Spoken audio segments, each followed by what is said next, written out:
సాహస బాలిక అనే చందమామ కథ చెప్పుకుందాం. చాలా కాలం కిందట ఒకానొక దేశంలో ఒక పురోహితుడు ఉండేవాడు. ఆయనకు మాణిక్యం అని ఒక కూతురుండేది. ఆమె చాలా ధైర్యం గలది. ఒకనాడు పురోహితుడు అతని భార్య సంపాదన కోసం వెళ్ళి పొద్దూకిన తర్వాత కూడా రాలేదు. సూర్యాస్తమయం అయిన కొద్దిసేపటికి మాణిక్యం స్నానం చేద్దామని స్నానాల గదిలోకి వెళ్ళి అక్కడ నీళ్లు కాగు వెనుక ఎవరో దొంగ ఉన్నట్టు పసిగట్టింది. ఆమె స్నానం మానేసి ఇంట్లోకి వెళ్ళి తలుపు వేసుకుంది. మరి కాస్త చీకటి పడ్డాక దొంగవాడు స్నానాల గదిలో నుంచి వచ్చి ఇంటి వాకిలి తలుపు తట్టి చిన్న గొంతుతో అమ్మాయి అని పిలిచాడు. తండ్రి పిలిచాడని మాణిక్యం తలుపు తీస్తుందని వాడి ఉద్దేశం. తలుపు సందుల్లో నుంచి దొంగను చూసిన మాణిక్యం తలుపు గడియ బిగుసుకుంది నాన్నా, ఆ పక్క కిటికీలోంచి దూరి వచ్చి గడియ తీయి అన్నది. తన యుక్తి పారినందుకు సంతోషించి దొంగవాడు పక్క కిటికీ దగ్గరకు వచ్చేలోపుగా మాణిక్యం కిటికీ దగ్గర గండ్రగొడ్డలితో నిలబడి వాడు కిటికీలో నుంచి తల దూర్చగానే ఒక్క పెట్టు పెట్టింది. తరువాత మాణిక్యం దొంగవాడి మొండాన్ని తునకలుగా నరికి తలను అవయవాలను వేరువేరు గోతాలలో పెట్టి మూతులు కట్టింది. ఆ తరువాత దీపం మార్పేసి కూర్చుంది. మరికొంతసేపట్లో దొంగవాడి అనుచరులైన మిగిలిన దొంగలు వచ్చి తలుపు తట్టారు. మాణిక్యం తలుపు వద్దకు వచ్చి రహస్యంగా ఎవరు అని అడిగింది. పని ముగిసిందా అని వాళ్ళు రహస్యంగానే అడిగారు. పని ముగించాను, పక్క కిటికీ దగ్గరకు వస్తే మూటలు అందిస్తా అని మాణిక్యం రహస్యంగానే చెప్పింది. దొంగలు మాణిక్యం గొంతు తెలుసుకోలేకపోయారు. పక్క కిటికీ దగ్గరకు వచ్చారు. మాణిక్యం వారికి మూటలు అందించింది. ఇక రా పోదాం అన్నారు దొంగలు. వంటిల్లు కూడా చూసి నేను మీ వెనకే వస్తా, మీరు ముందు నడుస్తుండండి అన్నది మాణిక్యం. ఆలస్యం చేసేవ్ అంటూ దొంగలు వెళ్ళిపోయారు. పొద్దుపోయి తల్లిదండ్రులు రాగానే మాణిక్యం వారితో జరిగిందంతా చెప్పింది. వాళ్ళు తమ కూతురి ధైర్య సాహసాలకు సంతోషించారు. కానీ మిగిలిన దొంగలు పిల్ల మీద పగ తీర్చుకుంటారేమోనని మాత్రం వాళ్ళు భయపడ్డారు. ఈలోపుగా దొంగలు అడవిలో ఉన్న తమ మేడ చేరుకుని మూటలు విప్పి తమ అనుచరుడికి జరిగిన ఘోరం తెలుసుకున్నారు. ఇదంతా ఆ పురోహితుడు కూతురు పని, దాని పని పట్టించాలి అనుకున్నారు. మర్నాడందరూ మంచి మంచి దుస్తులు వేసుకుని పుల్లయ్య అనే వెర్రివాడికి గొప్పగా అలంకారాలు చేసి అందరూ బయలుదేరి పురోహితుడి ఇంటికి వెళ్లారు. ఏమండి, మీ ఇంట పెళ్లి కావలసిన పిల్ల ఉందని చెప్పారు.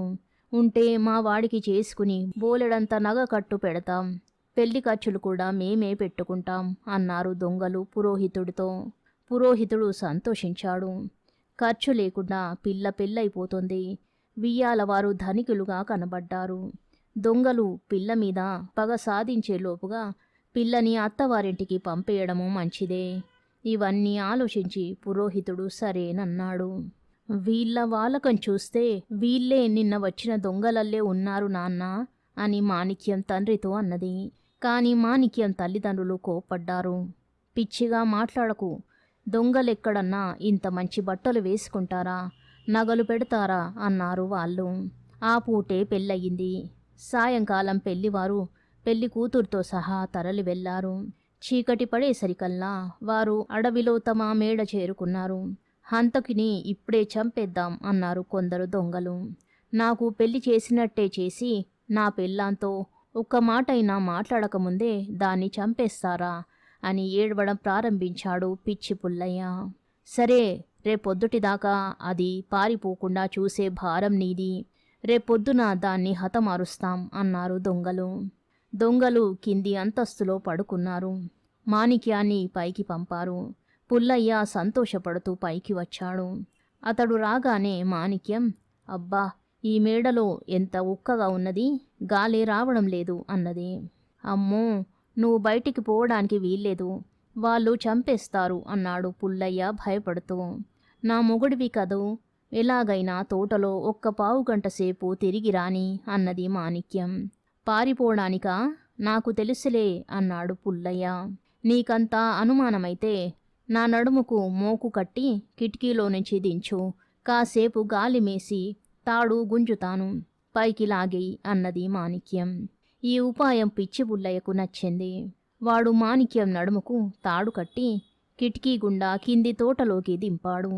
మాణిక్యం కింద దిగుతూనే తాడు ఊడదీసుకుని దాన్ని ఒక మేక నడుముకు కట్టి పారిపోయింది. మేక గడ్డి మేస్తూ అటూ ఇటూ తిరగడంలో పిచ్చి పుల్లయ్య చేతిలో తాడు బిగుసుకున్నది. వాడు దాన్ని పైకి లాగసాగాడు. మేక మే మే అని అరవసాగింది. ఉష్, ఊరుకో, ఏమిటా మేక అరుపులు? వాళ్ళు వింటే నిన్ను నన్ను తంతారు అన్నాడు పుల్లయ్య. కానీ మేక ఇంకా గట్టిగా అరవసాగింది. ఎట్లాగో పుల్లయ్య మేకను లోపలికి చేర్చి, అయ్యో, నా పెళ్ళాం మేక అయిపోయింది అని ఏడవసాగాడు.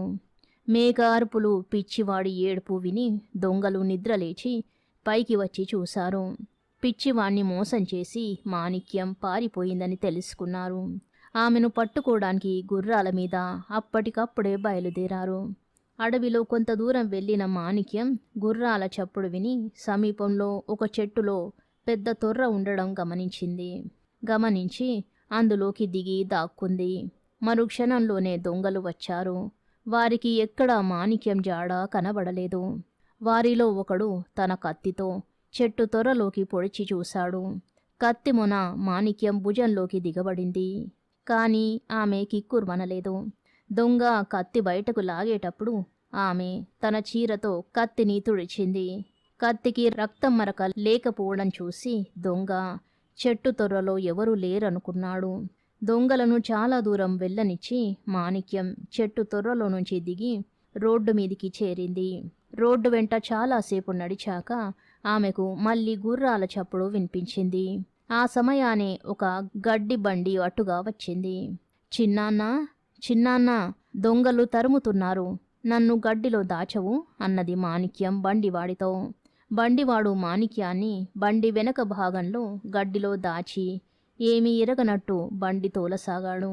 ఇంతలో దొంగలు రానే వచ్చారు. బండివాణ్ణి అటకాయించి ఇటుగా ఎవరైనా పెళ్లి కూతురు వచ్చిందా అని అడిగారు. నేను చూడలేదే అన్నాడు బండివాడు అమాయకంగా. ఒక దొంగ బండి మీది గడ్డిలోకి తన కత్తితో 4-5 చోట్ల పొడిచి చూశాడు. అందులో ఒక పోటు మాణిక్యం కాలిలో తగిలింది. మునపటిలాగే మాణిక్యం కత్తిని చీరతో తుడిచింది.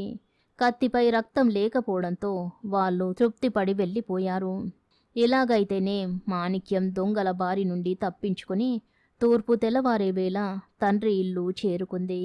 కుమార్తెను చూసి తండ్రి నిర్ఘాంతపోయాడు. ఏమే అమ్మాయి, ఇలా వచ్చావు? నీ భర్త ఏడి? ఒక్కత్తవే వచ్చావేం? ఒంటి నిండా రక్తం మరకలేమిటి అని పురోహితుడు ప్రశ్నల వర్షం కురిపించాడు. నేను చెప్పలేదా నాన్న, వాళ్ళు దొంగలు, నన్ను చంపడానికి ప్రయత్నించారు. వెంట్రుక వాసిలో చావు తప్పించుకుని బయటపడ్డాను అంటూ మాణిక్యం జరిగినదంతా తండ్రికి చెప్పింది. పురోహితుడు తన అవివేకానికి ఎంతో నొచ్చుకున్నాడు. ఇప్పుడైనా మనకు క్షేమం లేదు, నన్ను భద్రంగా దాచు, దొంగలు నా కోసం వస్తారు. వాళ్ళు దొంగలని నీకు తెలిసినట్టు కనబడకుండా ఉపాయంగా వాళ్ళను రాజభటులకు పట్టివ్వు అన్నది మాణిక్యం. పురోహితుడు మాణిక్యాన్ని భోషానం పెట్టెలో దాచి ఊళ్ళో ఉన్న సర్దారు దగ్గరికి పోయి జరిగిందంతా చెప్పి, అయ్యా, తమరు మారువేషాలలో 20 మంది భటులను పంపండి, నేను తమకు దొంగలను పట్టిస్తాను అన్నాడు. మామూలు దుస్తులతో కొందరు రాజభటులు పురోహితుడి ఇంటికి వచ్చి తివాసీలు పరుచుకొని విశ్రాంతిగా కూర్చుని తమలో తాము కబుర్లు చెప్పుకోసాగారు. ఇంతలో గొప్ప దుస్తులు వేసుకుని గుర్రాల మీద దొంగలు దిగారు. వారిని చూడగానే పురోహితుడు సంతోషంతో లేచి వచ్చి, దయచేయండి, వియ్యాలవారు వచ్చారు, కాళ్ళు కడుక్కునేందుకు నీళ్లు పట్టుకురావే అంటూ మర్యాదలు చేశాడు. మేము తొందర పని మీద వచ్చాము, వ్యవధి లేదు అన్నారు దొంగలు. అమ్మాయి కులాసాగా ఉంది కదా అని అడిగాడు పురోహితుడు. మాణిక్యం తండ్రి ఇంటికి రాలేదని దొంగలు రూఢీ చేసుకుని అమ్మాయి కులాసాగానే ఉంది, సుఖంగా ఉన్నానని మీతోనూ మీ భార్యతోనూ చెప్పమన్నది, అందుకే వచ్చాం, ఇక వెళతాం, మాకు ఊళ్ళో అవసరమైన పని ఉంది అన్నారు. ఇంటిదాకా వచ్చి భోంచేయకుండా పోతే ఊరుకునేది లేదు. ఒక గడియలో వంట కూడా అయిపోతుంది, లోపలికి దయచేయండి అని పురోహితుడు నిర్బంధించాడు. గత్యంతరం లేక దొంగలు ఇంట్లోకి అడుగు పెట్టారు. అక్కడ తివాసీల మీద కూర్చుని ఉన్న జనం దొంగలకు కనిపించారు. వీరంతా ఎవరు అని దొంగలు పురోహితుణ్ణి అనుమానంగా అడిగారు. అమ్మాయి పెళ్లి సంగతి తెలిసి చూడవచ్చిన మా బంధుజనంలెండి అంటూ పురోహితుడు దొంగలను వారికి చూపి వీరే మా వియ్యాలవారు అన్నాడు. మరుక్షణంలో రాజభటులు దొంగలను చుట్టుముట్టి ఒక్కరిని కూడా పోనివ్వకుండా పట్టి బంధించి తీసుకుపోయారు. తరువాత మాణిక్యం సర్దారుకు అడవిలో దొంగల ఇల్లు చూపించింది. అక్కడ వాళ్ళు దాచిన ధనం దొరికింది. అందులో కొంత మాణిక్యానికి సర్దారు బహుమతి చేశాడు. కథ సమాప్తం. శుభం.